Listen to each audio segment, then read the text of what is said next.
Okay, this is Live Lives Bad Boys Ride or Die review, analysis, and commentary. I got a special guest in the back. Iron Panther presents. So we are going to get started with this review. All right, say hello to the people. Iron Panther. What's up, JT and crew? Thank you very much for having me for this review. My wife and I saw the movie last Tuesday, based off of recommendations of some family and friends. So we're like, oh, okay, this is worth seeing in the theater. So I'm interested to see what you thought of the movie, and how it compares to the rest of the movies in the franchise. All right, so it being the fourth movie, um, it was a decent movie. It was a good movie theater, so to say, experience. I don't think that it was necessarily the best of the franchise, but it's a good popcorn movie. It's a good action flick. Um, some problems franchise wise, but it's a good overall movie if you want to jump into the franchise, not really knowing too much. Um, yeah, so I would definitely recommend you go out there and be one of the 50 what it's already done 56 million last weekend, so go ahead and be a part of the 57 this weekend. I think it cleared 100. I think they're at 100 now. I do believe. Oh, As a movie, I think yeah, that could be worldwide, but I'm pretty sure they hit 100 a mil at this point. yeah, Um, I know that they said the franchise hit a billion. oh, okay, all right, the franchise as a whole. Okay, all right, that's good. And also, you got to think about inflation. Like, it's not fair to compare the ticket sales for this movie to 1995. Like, tickets weren't even nowhere near the same amount of money. I don't know if how they do those kind of ranges, that kind of analysis, to adjust for inflation, and how Bad Boys 1 would have fared money wise, in 2024. I would say. And I must say this: the last movie I saw was Bad Boys for like Really? movie theaters. So Okay. Well, that says a lot. That says a lot for the franchise for you. That that what gets you the few movies that get you out of the house and into the theater is Will Smith and Martin Lawrence. And the fact I even said it like that, because the original movie was Martin Lawrence featuring Will Smith. I mean, Martin Lawrence was the star. 1995. Will Smith was the Fresh Prince of Bel-Air. And Martin gave him a chance. And that definitely changed between Bad Boys 1 and Bad Boys 2. But the franchise, I mean, just overall. So you said a good action movie. What action? Did any particular action scene, any particular character that kind of set itself apart from the other three? Because they're all very action based. But does anything stand out to you in this movie? action wise, The story was non-existent, so let's not do that. So let's say action. Like, is the action? I mean, everybody says action. Everyone who's my brother, his wife, my best friend, they were like action. That's what makes them want to see this movie. So, any action scene or character that makes you go, a lot of stuff in this movie made me think about real life. I'll put it to you that way. come on. The scene on the we call it the freeway when Martin Lawrence runs out. I was like, he did that in real life when he was high in the 90s. I did not think about that. You mean once he said I can't die and he was just walking into the okay when Jeremy Bruckheimer drove up in Will's original Porsche from 1995. I was like, okay. I didn't think about that. So when he jumped on the car, when the car chase happened, and he's on the hood of the car while it's driving, who's driving this car, and he's shooting at said bad guys, I was like, stop it. Like, this is too much. Like, I'm sorry. But anyway, positives. Reggie did it for me. When he cleared out that house, I was like, he is the franchise. Like, you need to. He should have joined the Miami Police Department and he should have been the future. It should have been a cop, Reggie. He's out of the Marines. He wants to settle down to Miami, and he wants to follow in his father-in-law's footsteps. That would have been something I would have been like, let's see that, because he was awesome. Like that was completely believable for his age, for his size. And I thought that was one of the best action scenes I've seen in a movie. I thought. Yeah. And they've been, what do you call it? Like, it was like, they've been hinting at this since the second movie when it was introduced. And then last, was it the Bad Boys for Life?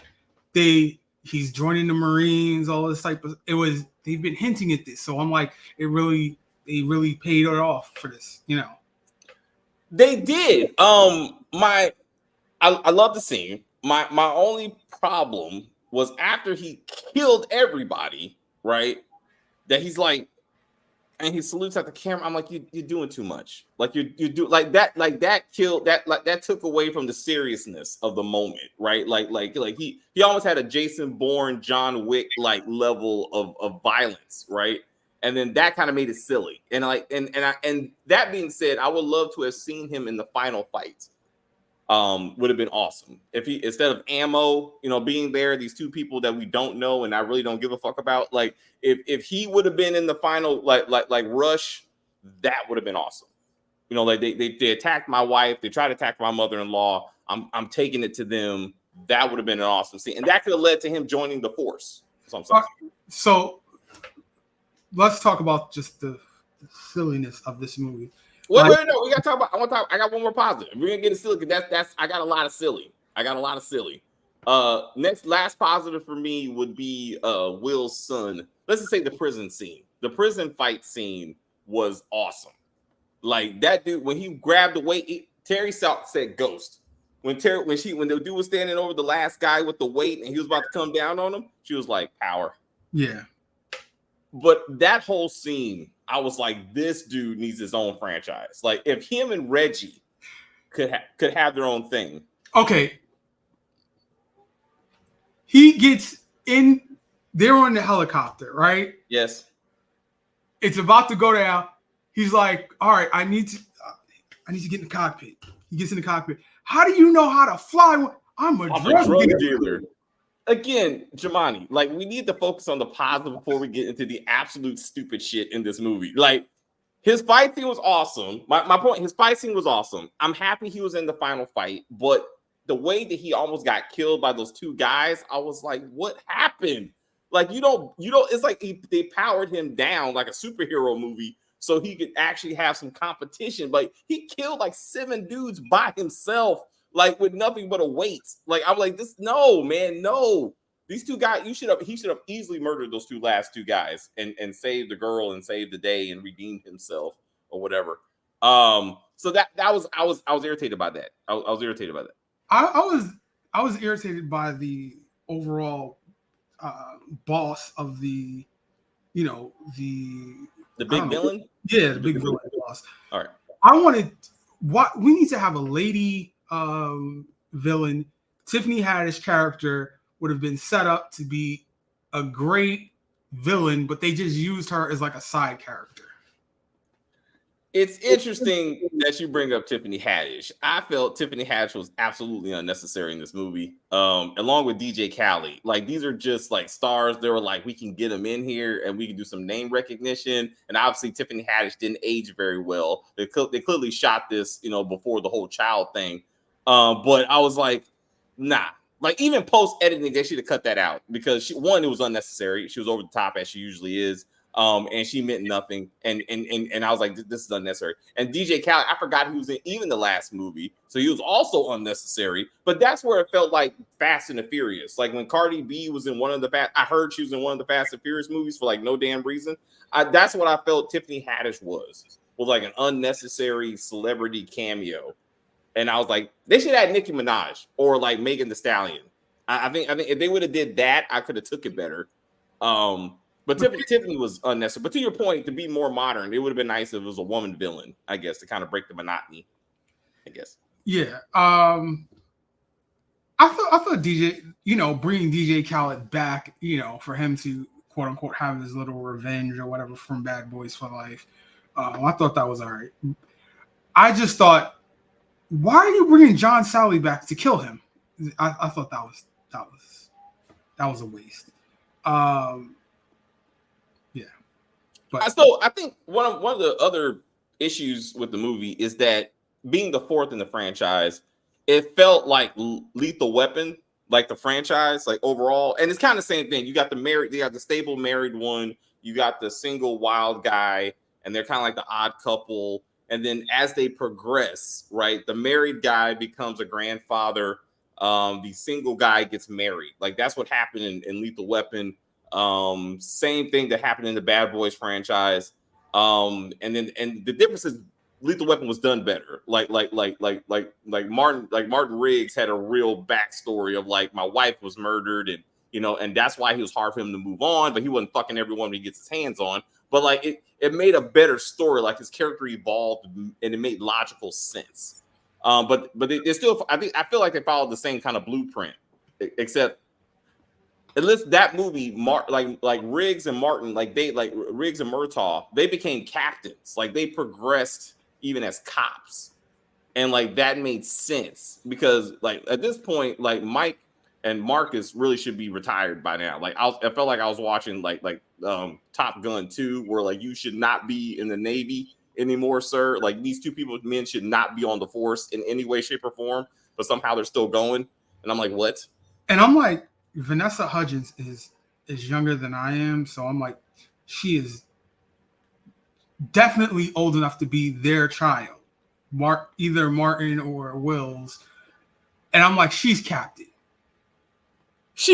Why were you two passed over?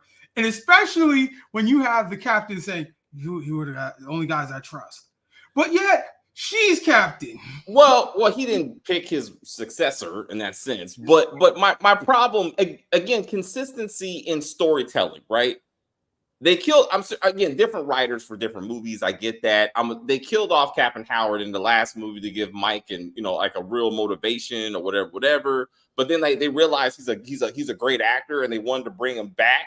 But like this is silly. No, like when you're dead, you're dead. There's no reason why a dead character should have more screen time than majority of the living characters in this movie. And then to your point of age, he's their age. If not, I mean, like, so this whole "Hey boys," like he's some kind of Morgan Freeman level like mentor. Like the way he was talking to them, he should have been Morgan Freeman level age to be like, I'm the reason why you even joined the force, and I'm already retired. But like, and you're my boys. I get that, but I'm like, when you watch the first movie, it was clear they were in their 20s. It was clear he was not in his 20s. No, but it's still not the same. They were grown men. They were like 25. I mean, probably. I'm saying, but like this whole father figure thing that they tried to do in this movie was too much. Like, and then Martin actually went to the other side and talked to him, and like now he's back because he has the spirits with him. And then the montage that they did, which was basically clips from the other movie, now he knows that they had past lives together. I'm like, what the fuck are we doing? Like, what does this have to do with anything? Like, I was like, no, what? Stop it. Like, and then Martin was doing too much. Like he was doing too much. He was having his own movie. He had his own slapstick comedy movie and this action movie. You need to pick. They needed to have picked one. Is it Martin with I'm invincible now, or is it Will and he has panic attacks and he can't shoot? Like, you can't have all of these different things going on in the same movie, and then you want to add sitcom type stuff. Martin is basically Uncle Phil. Hey, I just had a heart attack, but I come home, my wife done took all the good food, and I'm trying to get the snacks and whatever any way I can. Hey, I'm gonna pay you $2,000. This was an episode of Fresh Prince. Remember, Uncle Phil paid Will Smith to go and get him some sandwiches. Wow. He got a heart attack, and then Will felt guilty. Wow. I was sneaking him food. Thank you, wow, Jamani, you took it there. I didn't even make that connection. That's a good one. That's a good one. And Will Smith got shot in Fresh Prince of Bel-Air, and then I want to marry you, Lisa, right afterwards. Oh, so now I'm my physical therapist. Let's get married. So okay, wasn't she wearing medical scrubs in this movie? Like she's an MD. Like I thought she was like an MD. Now she's a physical therapist. Like I was like, what kind of doctor are you? Like I was confused on that. I swear to God, one time it looked like she was in a surgical room. So I was really confused. And they said, no, he married his physical therapist. I was like, because he fucked his therapist in part 2. They showed that. They're like, I had to go to therapy after I shot all those people. You're supposed to work out your issues, not bang your therapist. I'm like, so this is a thing that he like, I'm like, her character was unnecessary. Like, she means nothing to this franchise. Like, there's no development. Like, Lethal Weapon did it better. Like, I mean, he so Martin Riggs, he met his wife in movie 3. They got married in movie 4. That makes sense. Like, you know who this character is, and you're happy for him. I'm like, who the fuck is this? Because he was dating his captain. He was dating his captain, like in the last movie. Now when his ex-girlfriend showed up and this random dude showed up next to him from Fantastic Four, as far as I'm concerned, I was like, that's the villain. Like just looking at him, I was like, that's the villain. Like I was like, it should not be this obvious, like of what's going on here. That elevator scene, I know that in realism it does not take that long, you know, to get to a ground floor or what have you. But I wanted that scene to go on a little bit longer. Like I thought that was a good elevator fight scene. Okay. And it just, you know, was over just that quick. It was good. It was good. I thought that was good. It was a lot of callbacks to the previous movies, which got on my nerves. Like the opening Porsche scene. My brother actually reminded me of this. 3 out of the 4 Bad Boy movies started with Martin. It was started with Will and Martin in the Porsche. Different Porsches, but 3 of them. Bad Boys 1, and then 3 and 4. Yeah, I watched Bad Boys for Life the day before I went to the movie theaters to see it, and I was like, did they put the wrong thing in? Like this is the same thing? What the hell? I sat there and I said the same thing. I was like, is this part 3? Did they mess this up? It wasn't until I saw his suit and I saw him, he was wearing the tux, and I was like, oh, he's getting married. I got it. But it's like, it's the same scene. It's the exact same scene, minus the helicopters that were helping in part 3. But I'm like, this is the same scene. Even with the whole, they flipped it around though. Even one saving the other from being ran over by a car, and then they do the whole camera wrap around when they stand up. Like we've seen this before. Like you're doing the same shit. Like I'm like, we don't need to see the beats over and over and over again. Like the whole Skittles thing. Like what happened to the tropical fruit Bubblicious? Like if you're gonna do the Skittles, you need the tropical fruit Bubblicious. So we can tie this together. I'm like, I would. They should have fully committed to the convenience store scene, and I would have been like, okay, but that was unnecessary. That was really really unnecessary to do that again. I'm sorry. I'm like, and for him to be going to the wedding, I was like, if it was the end of they should have put the end of the last movie when the kids were getting married at the beginning of this and just skipped Will Smith getting married. Yeah. You're right.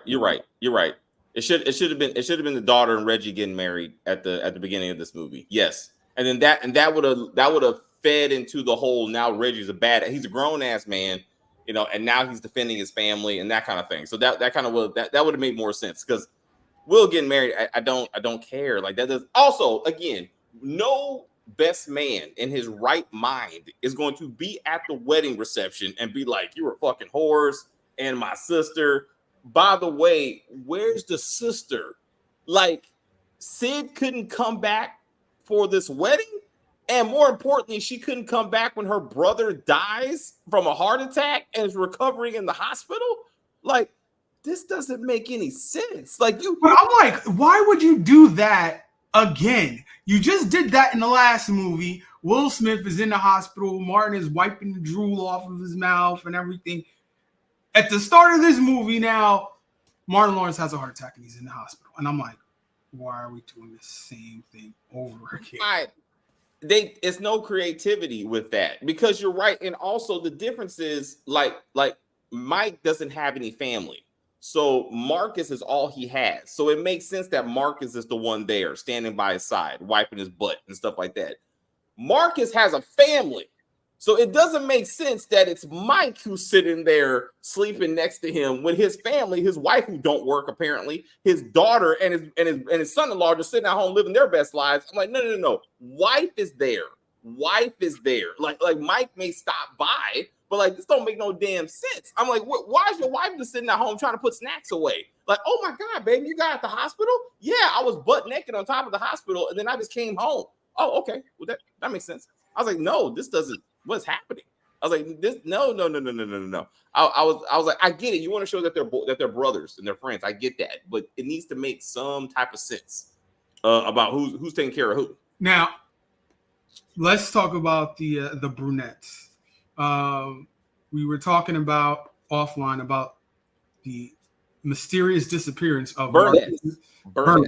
Yeah, of his two sons. Kids. Yeah, from the first movie to the sequels, which are just non-existent or just gone. And now they've gone and replaced the wife. And I'm like, why? And why Tasha Smith? Why would they cast her for that role? I think any casting would have been wrong at this point, this late in the game. Like you stick with the same actress or you kill her off or something, but you don't just replace her like we're not going to notice. Like especially again 3 movies into this thing. The Sons, the drop off of the Sons between movie 1995 and 2003, we discussed it. It would have made sense since they dramatically aged the children, like the daughter is all of a sudden a teenager by 2003, that like the sons are in college or something, like they're in the military, they're not there, like that makes sense, but they still exist. So like by the time that dad has a heart attack or sister gets married, they come home, like you see them again, like that doesn't make sense. And same thing with Gabrielle Union. Now, do you ever watch her show LA's Finest when she did her own Bad Boys Universe spinoff with Jessica Alba? No, I don't even know what channel that came. It was it was on its own network. But anyway, it was 2 seasons.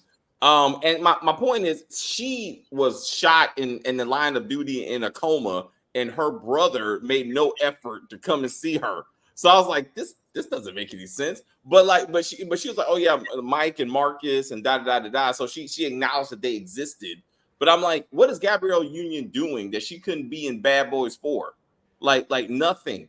That she can be like, hey, let me do a cameo. I would much rather see Gabrielle Union than Tiffany Haddish. I'm saying, like, if we got to pick a black actress to put in this franchise, Gabrielle Union makes more sense. It has more stakes in the storytelling. I would say. I'm like, and then you got to think about the whole Ray Seahorn. Like, why did we need that? Like the daughter and the granddaughter of the captain, and that whole story element, and we get to the end, and the granddaughter's like, Will Smith, save my life! Don't kill him! Don't kill him! She wants to kill him, right? How do you go from I'm law enforcement, I want revenge, street justice, I'm going to kill him, to I'm not going to take out the handcuffs and arrest you, like, you know, people get the morality and whatever in these movies, and you see it at the end. I'm not going to kill you. I'm just going to arrest you, right? No, I'm going to let you go.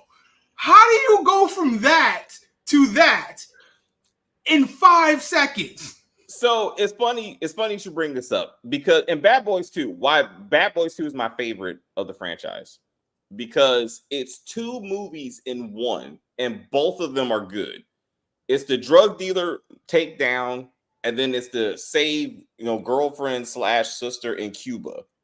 Both of these movies are awesome, and it was amazing, and I love how they put it together. I say that in this movie, what they should have did is that once they go on the run and they're fugitives, and then Howard's daughter gets involved, I saw Tommy Lee Jones.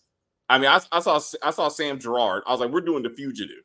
And that's what the second movie should have been. Her being like, we're going to check every outhouse, in-house for the next 20 miles, and we're bringing these people down one way or the other. And that whole second movie is her, not the unnecessary fake-ass rednecks, not Tiffany Haddish and DJ Khaled. It's the U.S. Marshals looking for the bad boys, and that would have been an awesome movie. And then you kind of get that scene at the end. But to your point, he should have got arrested, but he should have died.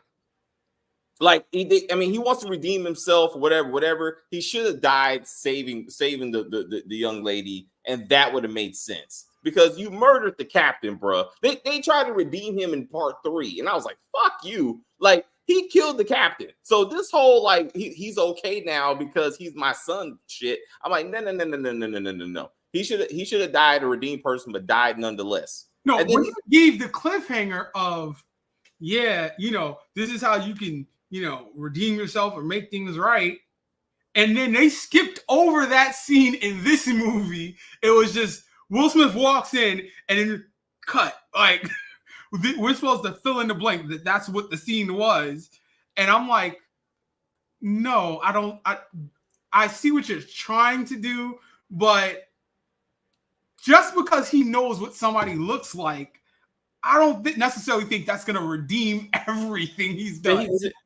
And to this point, right? Like I'm irritated that he's the son. Like if we would have reviewed back part 3, I would have been like, this is one of the stupidest things I've ever seen, of giving him this redcon son that somehow his best friend from high school, through police academy, through the force, has no idea that he went on this mission, and all of a sudden he has a son. That was completely dumb. And I was like, and then he looks nothing like him. So I was like, this was unnecessary. And then even to this movie, he knows nothing about his dad got married. He knows nothing about Marcus or his life. I'm like, what is going on here? Like he should have been a kid that Mike knew early in when he was on the street. He kind of took him in as a son, so like a mentor, and then he just went bad and he's trying to redeem him. That would have been a better story than this whole blood son thing. I'm like, you can't have son and wife. I'm like, pick one. I mean, so again, even the wife, I'm like, neither one of these. The wife definitely, I felt nothing for. The son is important because it connects 3 to 4, so you do have to watch 3 to understand what's happening in 4, at least with him. So I thought that was kind of necessary with that though. But again, I like all of a sudden again they somehow survived the helicopter crash, and then in 2 minutes they're wanted fugitives from coast to coast. And I'm like, what? They spent maybe 45 minutes to an hour in the woods, and all of a sudden they're like, oh my God, everybody's looking for you. And then they turn into John Wick with the whole, we got a price on your head, dead or alive. I was like, we seen this. That's why I told you, Power Book 2, Season 4, Episode 1 was far more believable than this movie. I got to disagree. I saw Power Book Season 4, Episode 1 before I went to the movie theaters that day to see it. Far more believable. I got it. I was like Monet with her. I'm on a ventilator, and she's awake and everything like that, talking fine. I was like, at least Marcus, he just has a little oxygen in his nose, and he rips the thing out of his arms, and he just goes off on the roof. I'm like, that's a little bit more believable. And then when we have the whole, we're leaving notes from the death and dead people and all this type of stuff. All right, I'll give you that. That was the power. I was like, this makes no sense, y'all. No, and then they killed off the 2 Latino partners off camera. But at least they acknowledged them. But I'm like, they're just magically dead. Like, these actors are still alive. Like, just bring them back. Like, it can't cost that much money. that they can't come back for one more ride. The big villain, I wanted him so bad to be related, but then it would be like Die Hard or something. But I wanted him to be related to the bad guy from the first movie. Yes, considering because he's white and everything, it would make more sense. Like if he because your point, I watched Bad Boys 1 again. It made sense. Like you knew who the villain was, what he was trying to achieve, and how it all came together at the end of the movie. This makes no sense. Like this white dude was working for the cartel, like it's one organization. Who in the cartel is he working for? He's not the cartel leader by no means. So who is he working for? Who tortured him to the point that he said, after you pull out my fingernails one by one, I'm going to be your guy? Like, what? What? Is this the rival cartel from Will Smith's son? Or is it the person who's taking over the cartel? Wait, none of after him. None of this is explained. I'm like, what is this guy's motivation? And then it's, no, we've been working with law enforcement since 9/11 to stop terrorists by allowing drugs into the country. Wait a minute. In part 2, it was the war on terror has caused the drug dealers to go to the water, and now they have to be more tactical. What? No, they're trying to get a little snowfall in there. Okay. I mean, at least Snowfall made more sense. It was even the head of the JTF that was looking into this whole, dirty Captain Howard. Was he part of the conspiracy? Was he not? He just never showed up again. All of a sudden, it became the daughter's law enforcement role. Now, U.S. Marshals took the lead. I'm like, what happened to the Joint Task Force? Yeah, but explain to it makes absolutely no sense. All right, the captain says you two are the ones that I trust, right? The only two that I trust. But yet he's giving these videos out to random people, to John Sally, who was in handcuffs in the first movie. Yes. I will give you the videotape to show to them. After they give some bullshit password so they can show the video. And then this, to your point, this character has been in this movie since movie 1, over 20 years committed to this franchise. They murder him with no hesitation and they don't give a fuck. Dude, like they actually make fun of him being too tall for the stretcher and they just move on. I'm like, I would rather you mourn him than your fucking son that I don't care about. Like, this dude was important. He was funny. Like, he got you from point A to point B, even in this movie. Like, what? I was irritated, dude. I was like, are they going to just kill off every character from the first movie so they can just move on? Why is it? Forget about all the stuff we've mentioned before. What is it? Is it Tia Leone? Does she not want to come back? Do they not want her back?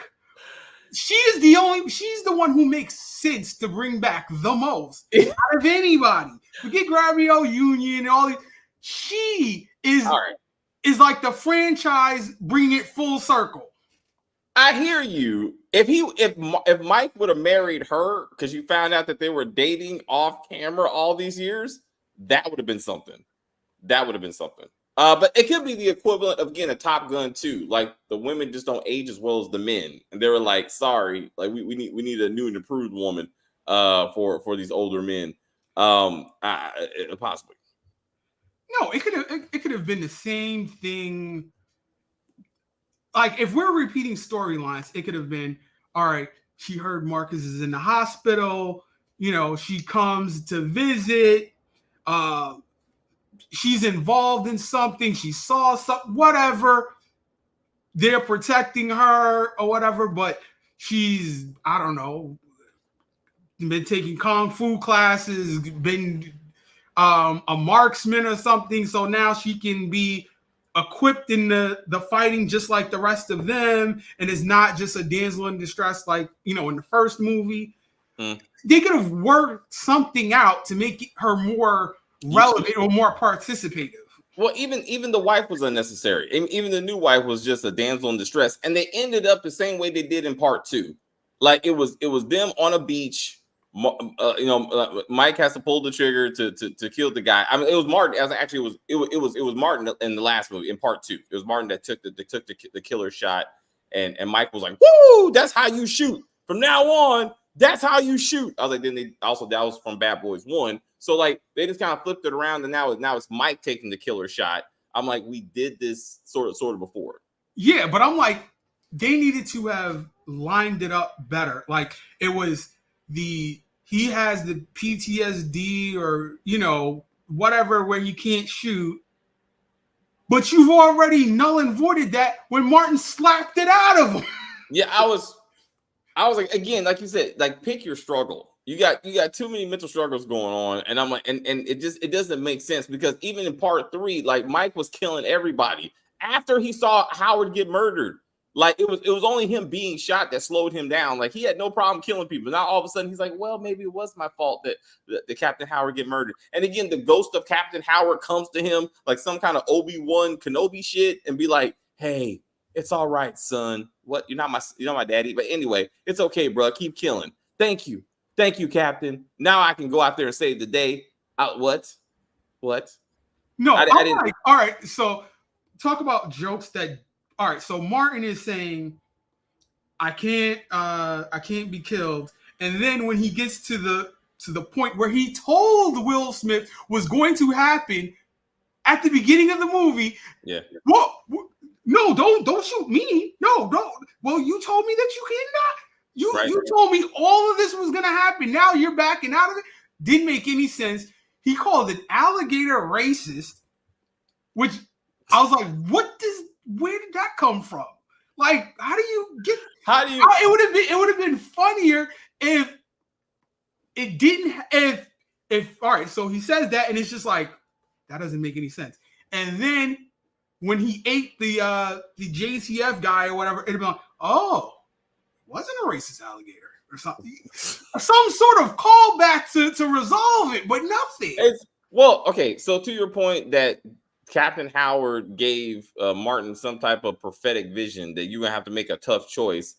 I thought it was, again, it's gonna come down to the son, that he was gonna have to like kill the son to save Martin or to save the daughter or something like that. It was like that's the tough choice. Shooting Marcus is not a tough choice, especially when you know he's wearing a vest. This is an easy choice. So I'm like, I don't know what tough choice he had to face. So I'm like, that doesn't make sense. Like that didn't come together. So I was upset at that. Again, the whole afterlife thing was unnecessary. It was just a lot of stuff. And then like I said, like a lot of bad Tubi movies, like the montage of like the voiceover montage of, okay, U.S. officials that you never heard of all got arrested thanks to the evidence provided by the now cleared Captain Howard, and everything's okay now. They're gonna go back to work. Yay! And then like now they're at the barbecue. I'm like, what? Like this, like what? I know nothing about all these people that got arrested. I saw a montage of photos, a collage of photos that all of a sudden you're like, these are all the people that Captain Howard figured out, and I don't know any of them. I'm like, well, why does this matter? I'm like, Bad Boys for Life and Ride or Die have the same elements. That like the movie starts off with random people dying that we don't care about, know nothing about, and will never care about or know anything about. Yeah. So I mean, again, I don't know. I think I think this is probably going to be one of the best action movies of the summer because there's not a lot of good competition. It has nostalgia to it. And I mean that's also part of its success. And I mean I think probably the next big movie that's going to come out is going to be Deadpool, but that's not the same type of genre. So I mean this movie's going to do well. By the time Deadpool comes out, that's end of July. So this movie will probably will be just about to hit streaming at that point. Yeah. Well, I don't know, but I mean, but it's like it will ride out its theater time. I mean, I don't know about streaming that fast. But I mean, but I think it's definitely gonna be making money. Like financially, it's gonna do all right. Other Big Tent like Fall Guy did terribly. Roadhouse, went straight to Amazon. A post slap movie. Will did well. All right, so that's what I wanted to talk about as well.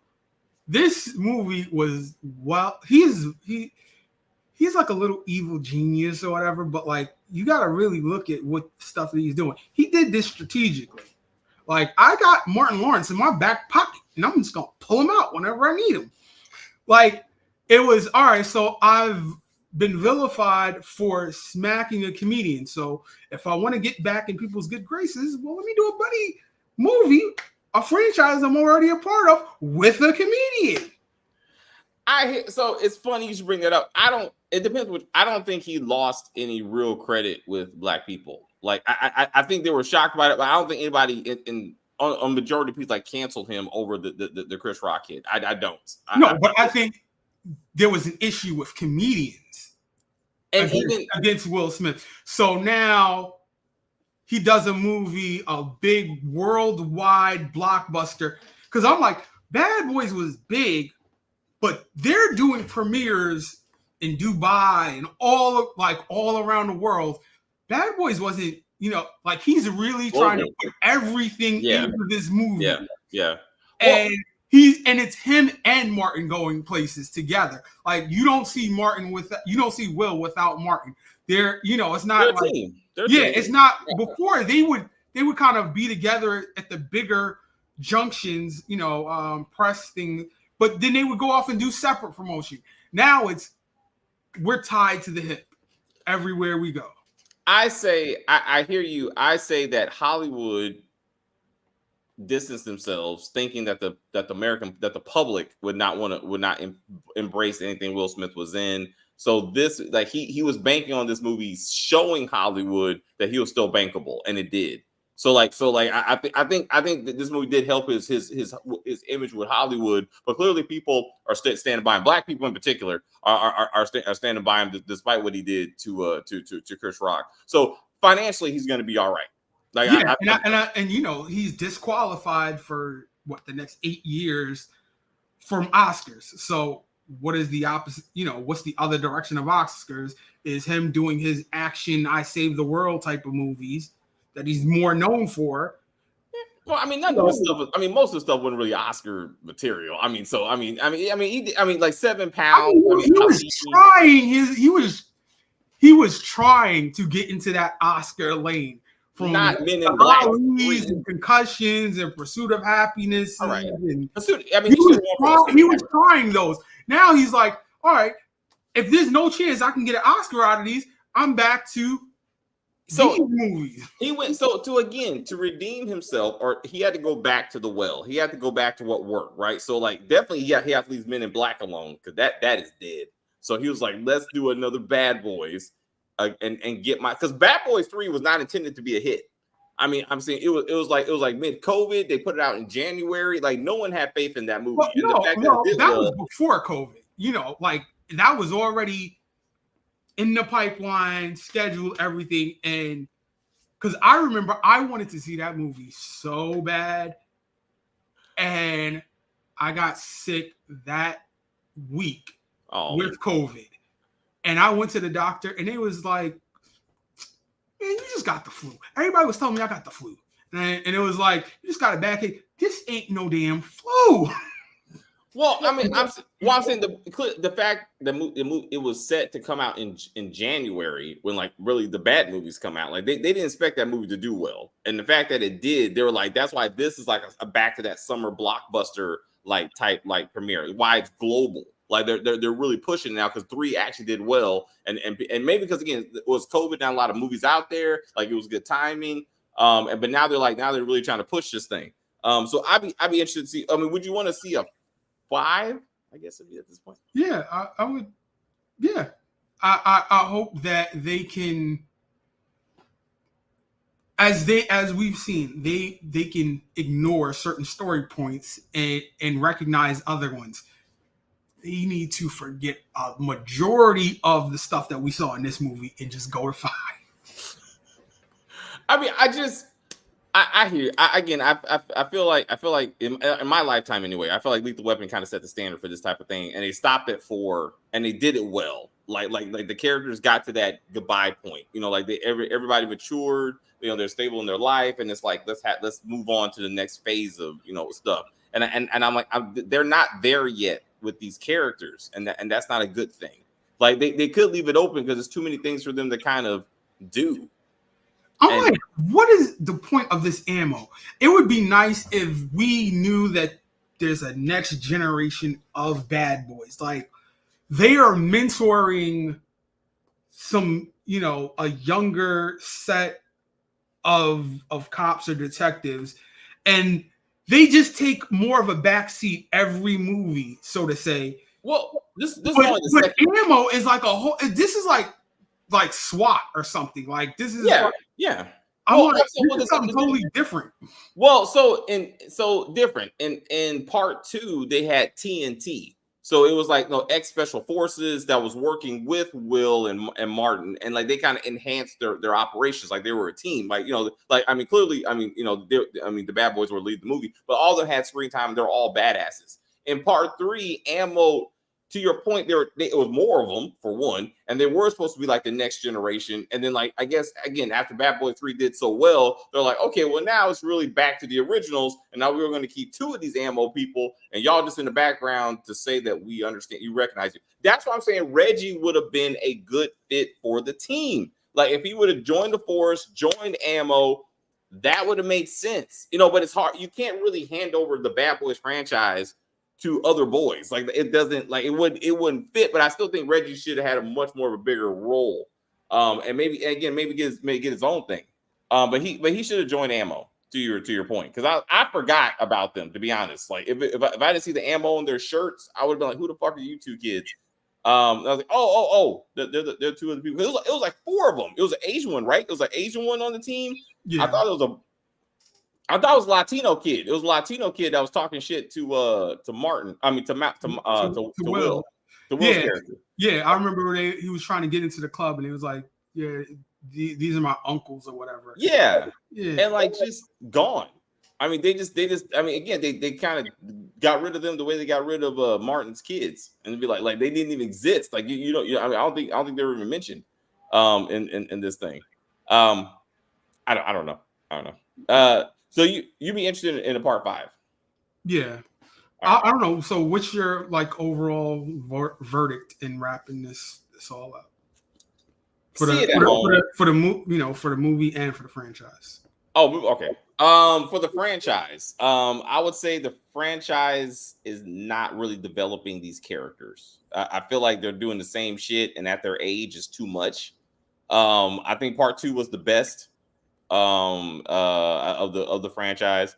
1 was awesome. But I think part 2 was the good balance of bigger, but still grounded, especially compared to 3 and 4. They still had storytelling and character development in part 2. And so they cared about both. So I think they should have been done in 4. They should have got both these characters. Like, okay, so with Marcus, he's a grandfather. It's not too much more he can do besides he should have retired, like, and he's done. And then like Reggie kind of takes over, and you hear that.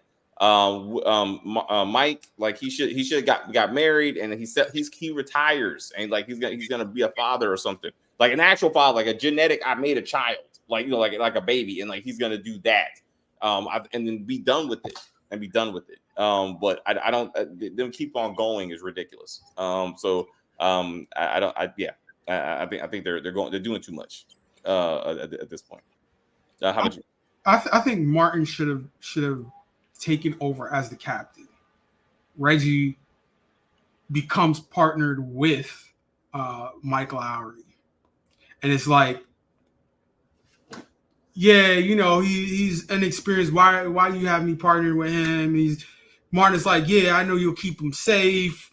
Whatever, all this type of stuff. And then Reggie ends up proving to be, more of a formidable force for their partnership. But, Martin can move from behind the desk and come out in the field from time to time and, do a couple of things. But he's just more retired and all this type of stuff. And it would have been a good excuse for him to be behind the desk.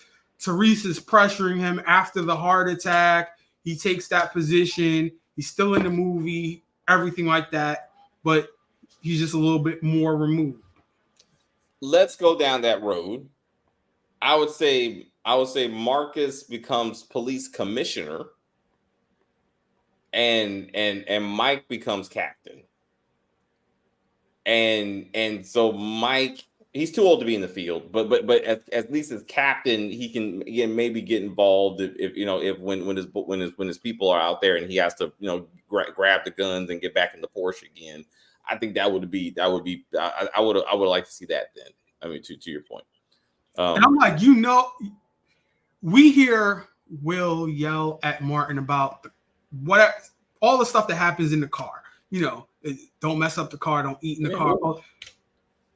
It'd be nice to have Martin yelling at him as the captain now. Like, you blew this up, you did this. Oh, you know, hearing that from Martin now, you know, being in the supervisor position. Well, so that's why commissioner would be great. Like, if he can still, a captain, get your people together. You know what I'm saying? Like, you know, like say your people destroyed this, you destroyed that. Like, you need to know where you're at. Because again, Lethal Weapon, that's what they did. Like, they fucked up so much that they promoted them. They're like, you're both captains because the insurance won't let you be on the street anymore. And that was hilarious. And they progressed them. Two captains was a bit much again. But something like that. I mean, to your point, like then you can see them in management roles and that sort of thing. Mike could have been in charge of ammo. Let's put it all together. Mike, to extend from part 3, Mike is actually the captain in charge of ammo, which I thought was where they were going. Well, I'm like, Vanessa Hudgens was a lieutenant when she was in charge of ammo, so just make Mike a lieutenant, and Marcus Burnett is just the captain. Okay, all right. And then okay, they still stay at the precinct level. There you go. But you still got career progression and character progression. In both of those. Yeah, and I'm like, we could have kept the son in prison. Like, he can be telling, you know, he could be the streetwise guy from prison. They go to him for we need information on this guy. We need information on that guy, and then he's just given information from prison. Mike is already a lieutenant. It could be. I don't remember rank being brought up. I don't remember rank being brought up. But he could be lieutenant. If so, then captain. I mean, to that point, then he should be Captain Mike Lowry. And then Martin could either be retired, like he was supposed to be in the last 2 movies, or he stays in and now he's commissioner. It would have been interesting. So for that. All right. Anything else before we get to the Shy? Yeah, I think that's everything. Thanks for coming over. And you know, do this again sometime. All right, man. I will be here for you, and I will see you in the Shy. All right. All right. Thanks for watching this Live Live presentation. Peace and love.